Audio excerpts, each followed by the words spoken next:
বেগানা নারী কি পরপুরুষকে সালাম দিতে পারবে? বেগানা নারী তিনি পরপুরুষকে সালাম দিতে পারবে কিনা, যদি কোনো প্রয়োজনীয় কথা বলতে হয়, প্রয়োজনীয় কোনো কথা বলার আগে, তাহলে কথা বলার আগে সালাম দেওয়ার নির্দেশ আছে, সেই হিসাবে সালাম দিতে পারেন। কিন্তু সালাম দিতে গিয়ে বা কথা বলতে গিয়ে কণ্ঠের মধ্যে কোনো প্রকার কোমলতা সৃষ্টি করা যাবে? সাধারণত আমরা নতুন কোনো মানুষের সাথে, অপরিচিত মানুষের সাথে কথা বলার সময় একটু বেশি ভদ্র হয়ে একটু সুন্দর মিষ্টি ভাষায় কথা বলার চেষ্টা করি, এটা ভালো গুণ।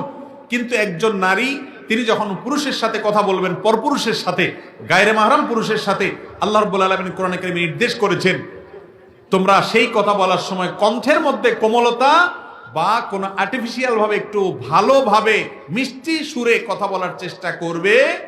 যদি করো তাহলে যার সাথে কথা বলেছ তা, যাদের অন্তরে রোগ আছে তারা তোমাকে নিয়ে বাজে চিন্তা করবে, বাজে জল্পনা করবে, মনে মনে জেনায় লিপ্ত হতে পারে। তো সেই আত্মসম্মান বোধের জায়গা থেকে মেয়েরা কণ্ঠকে কোমল করবে না।